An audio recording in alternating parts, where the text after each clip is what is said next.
Did you feel good about your baby feeding experiences, regardless of how they turned out? Did you feel supported to make the choices that felt right for you in the moment? Did you feel pushed into feeding your baby in a particular way? Or in looking back, do you feel sad about how your baby feeding turned out? Most of the time on Thursdays, I deliver evidence-based information or my own thoughts about a particular topic related to human milk feeding. But this week, I decided to bring on somebody else to help me discuss this, dissect this, and to see how she helps to support her clients to feel good about baby feeding, regardless of how it turns out. Enjoy. Hey, HeHe, welcome to the Milk Making Minutes. Hello, I'm so excited to be here. Yeah, so you are postpartum and birth doula, childbirth educator, host of the Birth Lounge podcast. You're a force to be reckoned with in the birth world. So I'm having you on to discuss something very specific, which is how families feel really good about their feeding plan or what they end up doing despite how aligned it is with what they originally thought they would do. Do you want to tell us a little bit about all the families you've seen and the various types of services that you offer to people and all that stuff? Thanks so much for your very kind and flattering words. I appreciate that. It always feels weird when people call me like a force to be reckoned with because I'm a very petite, like I'm 5'4". I don't weigh very much, and I'm always like, am I? Okay. But thank you very much. Yeah, I'm excited to be here. In terms of services and the support that we provide for families, you and I are in so much alignment there. It's really about helping families find what's right for them. And there's a multitude of factors that go into that I'm sure you talk a lot about on other episodes. It's your whole MO, as it is mine. Their mental health, their family dynamics, their interpersonal relationships, their well-being, their baby's growth and development, their bond with their baby, their goals, the supports they have, the access that they either have or don't have. There's a lot of things that go into it. And I like to think about it as a recipe. Everybody's going to have their own ingredients. So what recipe do we make with the ingredients that you have to get the dish that you're hoping to get? But yeah, otherwise we support families all throughout that pregnancy and birth and labor and postpartum experience. We're a concierge service, so it's a 24-hour concierge service, and that's that. Yeah. How many people do you have on your team? Yeah, right now we're a team of 10, and that kind of fluctuates. Our in-person team constantly grows, and we have a back-end team that does managing the website, managing our podcast, the Birth Lounge podcast. I have a monthly membership for expecting parents. It's a childbirth education membership. I have someone online that manages the tech part of that, the app part, uploading new information, managing the content, things like that. And then we have that in person that do the prenatals and the birth and the postpartum. But we're a team of 10 right now. The back end is what fluctuates. Do you often see the same family throughout the whole perinatal period? Yeah, a lot of times. Some people find our services only after their baby gets here. Some people find our services for something specific like sleep support, overnight care, feeding support, postpartum debriefing stuff. But yeah, for the most part, our clients get with us usually around 16 weeks of pregnancy. We're with them throughout their pregnancy, attend their labors, and then we're usually with our clients 4 to 6 months postpartum. Our smallest package includes 12 weeks postpartum care. Okay, awesome. Okay, so when clients come to you, they probably have some idea of how they want to feed their baby. Yeah. And do you help them hone in on what that idea might look like more specifically in the prenatal period? Familial history. How were you fed? Do you have any sisters? Do you have any female cousins that are feeding babies? How do they feed their babies? We like to get a sense of what has this person been exposed to. It helps us get their starting point, and it helps us understand maybe some of the misinformation or biases that they come to the table with.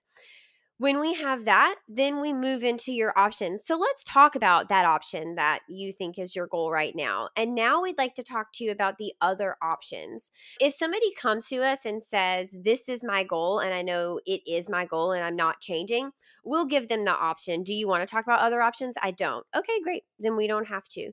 But that's where we start, is that education piece. And I think it's really important to do that prenatally, especially because everyone knows this, but you especially know this. Once your baby gets here, things can pivot quickly for reasons that are out of our control.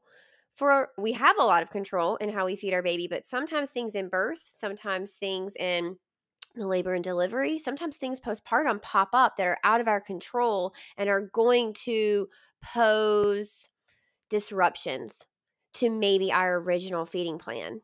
Yeah. You know what? On the Milk Making Minutes, the first question I usually ask my guests is, what was your exposure to baby feeding growing up? What are your earliest memories of seeing people feed babies? When you pretended to feed baby dolls or stuffed animals, did you do it with a bottle? Did you do it at your body? And it's really interesting to hear the responses people give. They'll say, I have no memory of ever seeing anybody breastfeed as a child, or, oh, yeah, I had lots of cousins and everybody breastfed.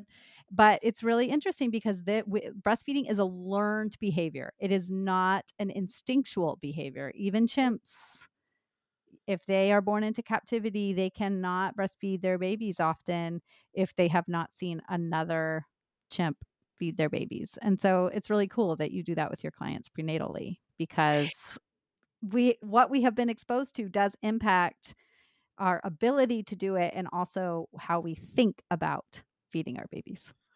Yeah, and I think a lot of us come to the table thinking we have a lot of information about how to feed babies, but in reality, there's a lot of gaps. And so that question is simply to understand what information is this person starting with, because it lets our team understand what gaps they have and how we can fill those, or at least give them resources to fill those if they're interested in it.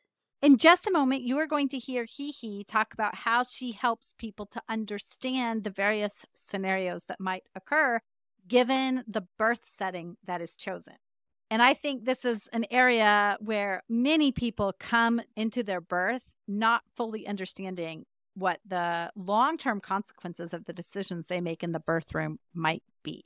So I'm really excited for you to hear this conversation with HeHe. But before we do, take a minute to hear me rave about my sponsor, Feast and Fettle. And when you support them using my code MILK, you're also supporting me. You've heard me now for a few months talking about how much I've enjoyed getting home cooked meals delivered right to my front door from feastandfettle.com. And I'm here today to tell you that if you know somebody who is in the postpartum period, who you would like to provide true support to, that you should go to feastandfettle.com and order home cooked meals to be delivered right to their front door. One of the biggest barriers to breastfeeding success is a lack of support. A new parent is feeding a baby up to 15 times a day. How on earth do we expect that person to feed that baby that many times, also feed themselves, and provide meals to other members of their family? There's not enough time. You know how hard it is as a busy parent yourself to try to put meals on the table. Go to feastandfettle.com, use my code MILK, MILK, coordinate which meals they would like to have delivered, and send them a week's worth of delicious meals. And be the person who eases the burden for them. What a gift. I can't think of a better way to support somebody in the postpartum period. Exactly. Okay. And so you help them formulate this plan prenatally, and then they go into the birth. And then I'm sure that you have clients who birth in a variety of settings: hospital, birth center, home birth. So you are with people during their birth, or sometimes they don't have a birth doula and they choose to birth without you there. And the birth setting can impact feeding because various providers are comfortable with physiological birth, which can then impact how feeding goes, or various interventions can make feeding more difficult or less difficult. And so, how do you help clients to understand that prenatally and then deal with it once it happens, given what their birth setting is going to be? Yeah. So education all the way prenatally. We are talking about the exact interventions. For example, IV fluids, right? It is a standard procedure. It is going to impact your breastfeeding. You need to understand that it doesn't make it right or wrong. It doesn't make it good or bad. It doesn't make it something that you should 100% decline. It means let's use it as medically indicated, right? Let's give the people who need IV fluids, and for the people who do get IV fluids, let's be honest with them about how this is going to impact what's coming down the pike for them in terms of breastfeeding. Let's also, once we get to postpartum, hold space for that, right? If you know Mhm. this person had an IV for 24 hours and you're saying to her on day 2, your milk hasn't come in, your milk hasn't come in. We expect someone after they've had 24 hours of fluids to probably not have milk 24 hours. That's early for a lot of people, right? Especially for someone who has had milk. That's a misaligned, that's an inappropriate expectation, and now this person, this medical professional has just taught this patient, oh my God, my body is failing me. My body's not doing what it's supposed to do. When in reality, we literally never expected your body to be able to do that in the first place. And Mhm. in addition, you had 24 hours of fluid, right? It's these type of conversations, and then helping our clients learn how to advocate for that. So they have this information. Now they're in the moment, and they are, instead of saying, oh my God, my body failed me, they say, isn't it, wouldn't 24 hours be fast for someone's milk to transition anyway? And that medical professional goes, well, yeah, but your baby's hungry. And they say, okay, and I had fluids, right? So doesn't that delay it just a little bit further? And that medical professional goes, oh yeah, okay. All right. And then my client can say, I actually harvested colostrum. I would like to use that instead of formula that you are suggesting. Could we talk about that option? Or maybe they don't want their medical professional's opinion, and they say, I am choosing to feed my baby with colostrum because I harvested it and it's right over here in the ice chest, right? Prenatally, I think it's all about understanding not only what your options are, but how are you actually going to achieve those? And how do we communicate your goals and those options with your provider? Which goes back to, and you and I talked about this on the Birth Lounge podcast. Listeners, you should go check that out because we talk about the importance of finding someone who's aligned with you. It's Mm. make it or break it in your breastfeeding journey to make sure that your professional is supporting the goals that you have. Yeah, and that's really hard in some settings Yeah. because in some settings, you just get who you get, and they walk in and they feel entitled to give their opinions regardless of whether or not you want them. So, you have to be really confident in the knowledge that you've built in the Yeah. prenatal period. So, how can people feel that confidence and the knowledge that they have built prenatally when fear is being brought into the birth room? Yeah. A couple of things. I think, again, it goes back to that education. The more education that you have, the more you understand what's going on in your body, the more you understand appropriate expectations from your body, the more you will be able to stand in confidence and say, I appreciate your clinical suggestion, but I actually know that this is an evidence based option for me, and I'm going to choose to feed my baby with the colostrum I have harvested, right? I appreciate your concern, but at this time, I'm not concerned with my baby's weight loss because I know they're going to have slightly higher weight loss because I had an epidural and IV fluids for more than 24 hours for whatever it was, right? The more that you know, the more you know your shit, the less people are going to be able to mess around with you. Mhm. I Yeah. mean, that is it. And then you need to be able to set boundaries. So I think this goes for professionals and family members. If you are choosing to breastfeed and you know that nobody in your family has breastfed, everyone else has chosen something different, and just during pregnancy, they weren't very supportive. There's always offhanded comments, always like jokes at your expense.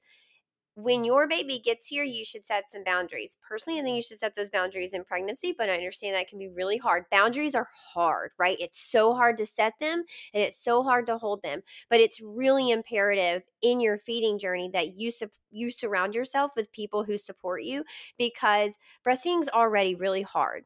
It is something that takes a lot of dedication, and it takes constantly reminding yourself of your why and choosing to do it every day. And if you constantly have someone yakking in your ear negative things, backhanded comments, it is going to be really hard. And a couple of things that you might be able to say is, we feel confident in the way that we're feeding our baby. If I am looking for suggestions, I promise to come to you because you're one of my trusted people. Let them know I'm not looking for your opinion, but if I do, I will come to you because I love you and I trust you. You could say something like, I really appreciate all of your suggestions, but right now I'm not open to thinking about other ways to feed my baby. I would like to prioritize breastfeeding. If I change my mind, I'll come to you for advice, for support, for whatever it is. You can do it in a gentle way that says thank you, and I recognize you're trying to be helpful, and I love you, but I don't need your opinion. I don't want your help. Right now, I'm not in a space I feel confident in what I have chosen. And it gives them the reassurance of, I'm not dumping you to the side of the highway. I'm going to come to you if I want your help, right? Mhm. People want to be helpful. I think a lot of people don't know how to be helpful. It's the same thing as telling parents, oh, just wait till your baby gets here. You're never going to sleep. That shit ain't helpful. Do not say that to new parents. Mhm. That stuff puts fear in parents. People don't know what to say. They say it in a joking, loving manner, but for that expectant mom, she's, oh my God, I'm never going to sleep again, right? And that person never meant it with malintent. But we have to be very careful with our words, for sure. Yeah, you know what? I think that this is true regardless of what your feeding choice is. So, if you are choosing to formula feed, if you are choosing to exclusively pump, if you are choosing to do some sort of mix, we all feel we're getting judged no matter what choice we make. And so being able to say, this is what's right for me and my family, I will come to you when I have questions, if I need to change my plan, is a great way of setting that boundary. We can't put what we have experienced Yeah. on other people. Don't allow other Mhm. people to put their beliefs on you if it's not aligned with you, or if you're even curious about another option. I think that's almost my next point is, you should seek out support from people that are aligned with you, and think about doing this prenatally. Call an IBC, get an IBC on your list of people I can call when my baby gets here. Get a Mhm. postpartum doula on the Mhm. list of people you can call when your baby gets here. Mhm. PFPT, chiropractor, dog walker, someone to Mhm. come clean your house, someone who does the laundry. Put together people who can help you, because breastfeeding is a mental load. Feeding your baby in general. Having a baby is mental load. Let's just break it all the way down. Having a Mhm. baby is mental load. I mean, it just causes so much mental load, right? No matter how you feed your baby. The more mental load that you can offload to somebody, do that if you have the means to do it, and you'll have more capacity to focus on your feeding journey in order to keep yourself mentally well, in order to continue to prioritize maybe a really strenuous feeding journey through a couple days as you're reaching a new goal. Sometimes we do have to have routines that aren't fun. Like, being an exclusive pumper takes up a ton of time. If you're working with an IBCLC who recommends triple feeding, that takes up a ton of time. If you are working with a professional who tells you to leave your baby upright for 30 minutes after feeding, that takes up a ton of time. There's a lot of opinions and suggestions and recommendations you're going to get, and we have to account for the time. And I think asking for help, bringing people into your world in order to help you, especially in those first few days and weeks. And it can be temporary help that as you get better at your footing and you get more solid in your routines and more confident in your new role, you can start to get rid of the help that you no longer need, and we can shift those responsibilities back to you. It's hard to ask for help, but you mentioned the chimpanzees not being able to do this. I think part of it is that they don't have a community around them that can show them how to do it. But I think that community means more than just having people show you what to do. That community is designed to actually care for you when you have a baby. And unfortunately, we don't have that in the US, just built into our culture. So we have to seek it out and pay for it a lot of times, which can definitely be prohibitive in a lot of ways. But if you do have the means, asking for help is huge. Asking for help regardless, but being able to get that help, I understand, is limited in a lot of ways. Yeah, for sure. Yeah, so then you have somebody who's in that early postpartum period, and they're setting boundaries, they're asking for what they need. And then sometimes you might think whatever your plan was prenatally is working out in the early postpartum days, and then you get to a couple of weeks in, a couple of months in, and you need to shift the plan.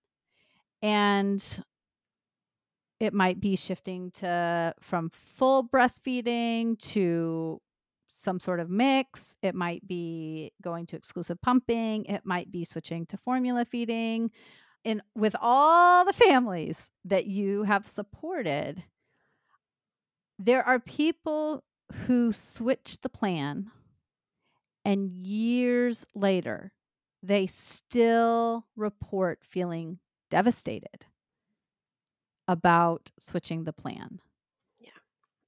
And then there are those people who switch the plan and they say, it was the best thing I ever did. I felt really good about my decision. I wish I had done it sooner. What makes the difference in feeling good in the final baby feeding outcome past that initial postpartum period into the thick of it and not feeling good about how it's ended up? Yeah. Okay, so this is going to have an answer and then a bullet underneath it. So this is Mm. like a yes and question. The first answer is, I think if parents can be the ones that are the decision maker, truly having transparent information, both the good and the bad, talking about all their alternatives, regardless of the professionals who's helping them's biases or their own beliefs, right? We've truly sat this person down and said, here are your options, here are the pros and cons of each of them. And these are the other alternatives plus the pros and cons of them, everything that you need to know. I think if that parent can be the one that says, I want this, and they get a professional that goes, okay, great, let's make a plan to do that, that is how we avoid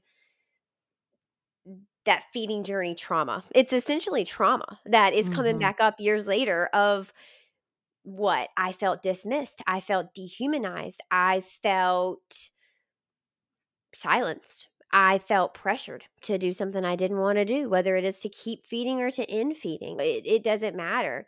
If that autonomy and the respect for that person's decision making for themselves is not honored, you're causing trauma for them. Mm. And that's super unfortunate. So I think that's the first thing. The bullet underneath, though, and I think it deserves a couple asterisks, is you won't always have a choice, which sucks because Mhm. that is going to give inherent trauma that we can't avoid.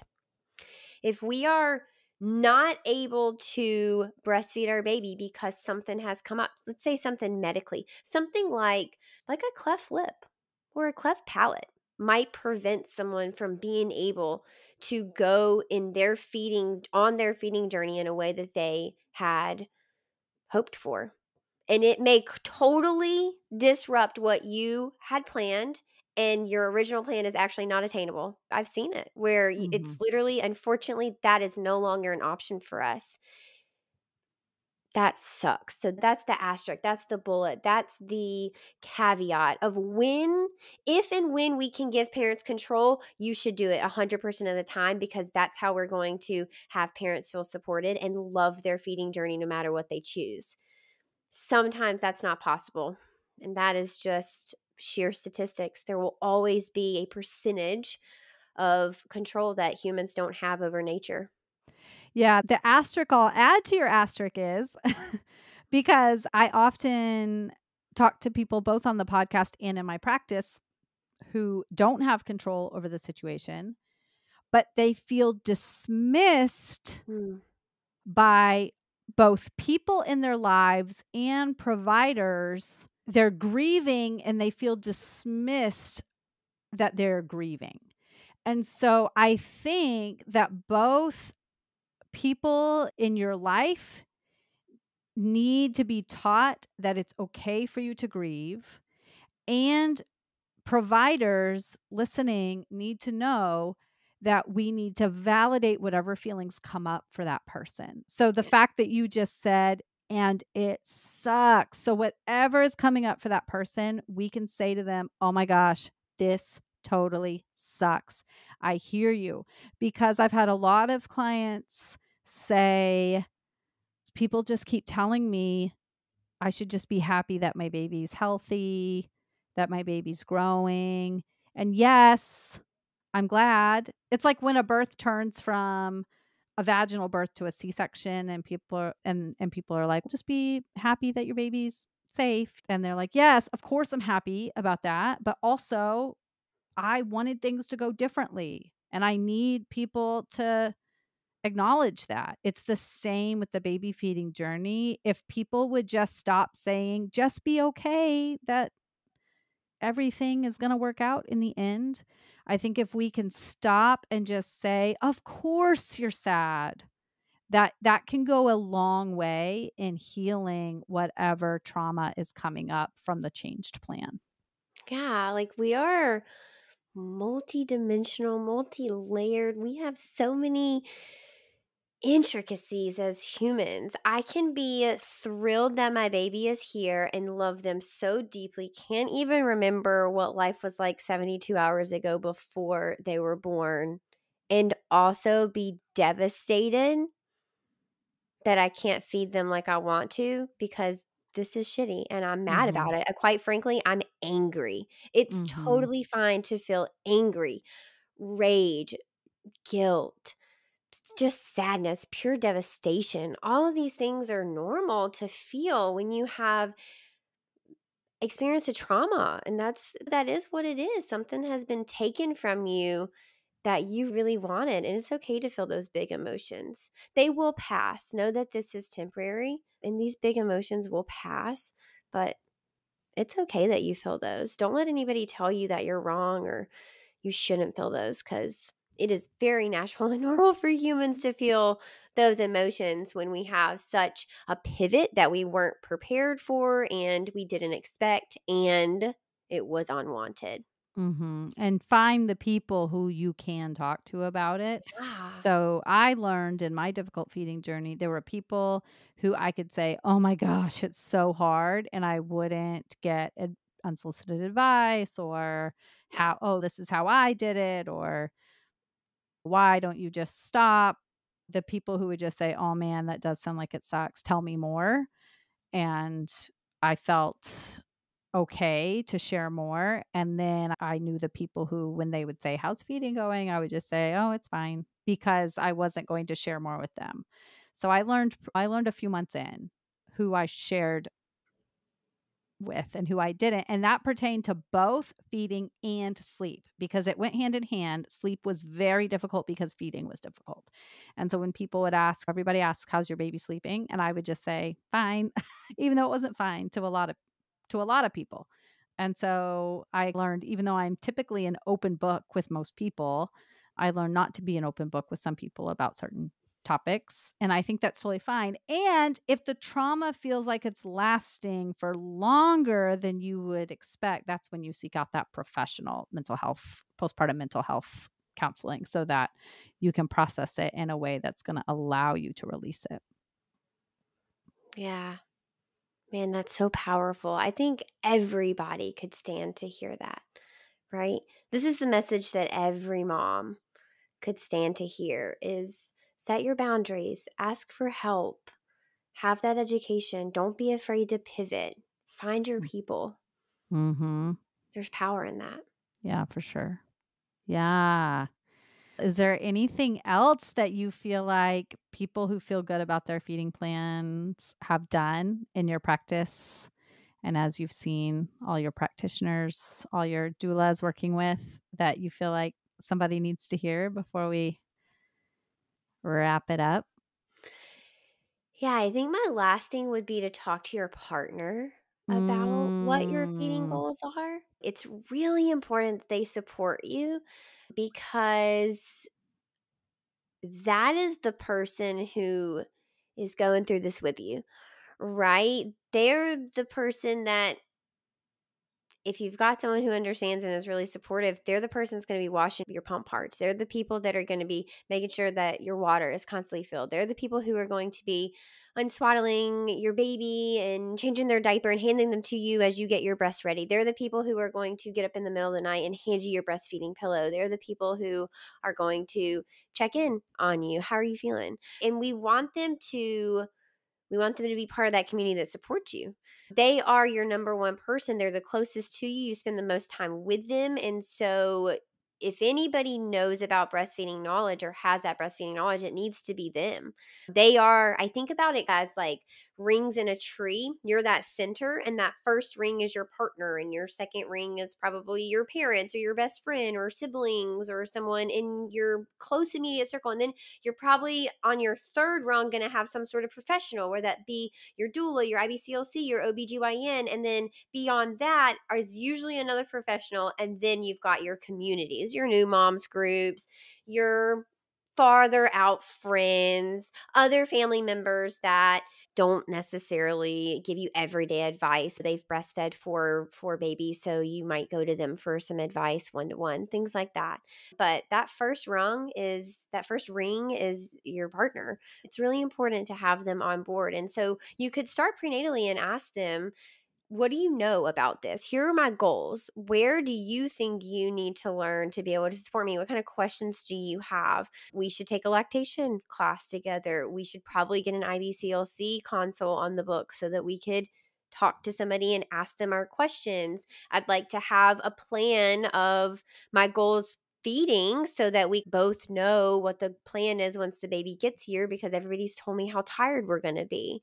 And I want to make sure that we're prepared for that, whatever it looks like for you and your partner. But I think partner support is huge, and it makes a really big difference. The families that we see succeed are the families that have two very dedicated partners. And I can tell you that of the people who quit breastfeeding, I want to say against their will, they did not want to stop their breastfeeding journey. Almost all of them had unsupportive partners who either didn't understand the importance of breastfeeding, didn't understand the importance to their partner, or just wasn't with it. They, for a variety of reasons, bottles are easier. Bottles let me feed the baby. Formula is easier, whatever it may be. There's a variety of reasons partners may not support breastfeeding, unfortunately. Yeah, that's really critical. And I love when partners attend my consults. When they are really involved like that, it is a lot easier for the Yeah. feeding parent to then remember the information because she's often still in that fog from the birth. You just don't have to do it by yourself, right? It's often thought about, like, oh, breastfeeding people, you have to do it by yourself. You're the only one that can feed the baby. I, maybe I'm the only one that can like literally latch this baby to my body, but it takes a village to feed this baby. There's more than just baby mouth on boob. Like that, it's Mhm. breastfeeding is way more than that. Feeding your baby is way more than that. And so to have, your number one champion behind you, beside you, sometimes behind you, sometimes beside you, depending on what you need. It's Mm, really helpful, and it really can be make it or break it to know that your partner supports you. yeah, and I always tell partners too, can you tell when she's in pain? Because often moms will they'll just grin and bear it and they think, "Oh, Yeah. I'll just deal with the pain." And pain is not helpful for breastfeeding. It actually is con contra indicating for breastfeeding. And so we Yeah. don't want pain. And so I say, if you know her tells and you can see she's tense in the shoulders or in the back or in the neck, then you can remind her, hey, I can tell you're in pain. Let's see if we can figure it out. And then that gives them something to focus on during the feeding too. Hey, let's help you reorganize here. Yeah, for sure. Wow. Powerful. Yeah, Powerful. I I love know. it.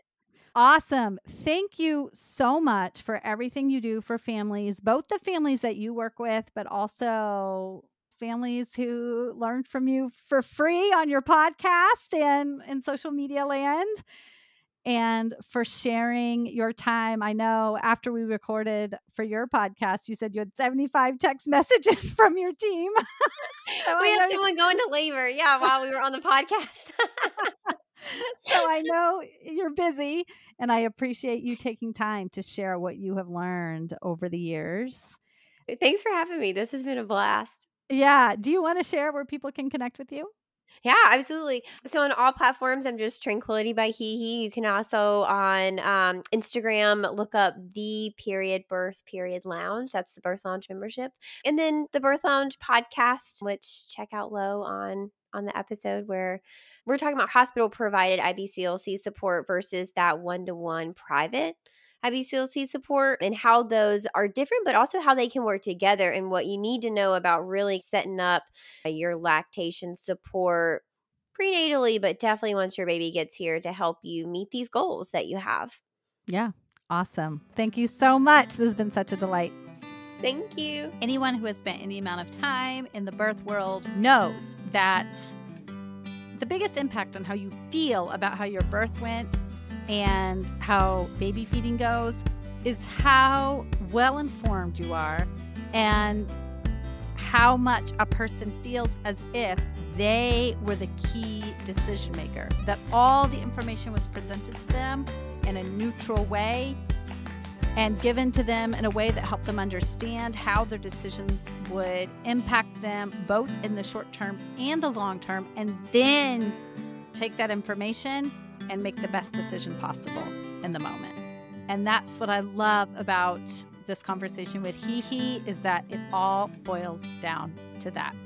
So I hope that you are walking away from this conversation feeling empowered, not just in the baby stage, but as your kids grow and you're making other decisions, knowing that the key is just to be as well informed as you can be and to make the best decision you can in the moment and pivot in the future if you need to. So reach out to HeHe, find her on social media. And if you are feeling frazzled, if you're feeling like you can't make decisions because there's too much to do and you don't even have time to put dinner on the table, why not just eliminate that as one of the things you need to do each day? Go to feastandfettle.com, use my code MILK, MILK, to get $30 off if you live in New Hampshire, Rhode Island, Massachusetts, Maine, or Connecticut. And I know Feast and Fettle is looking to expand, so if they're not in your state yet, let them know you want them to be. Talk to you soon. Bye.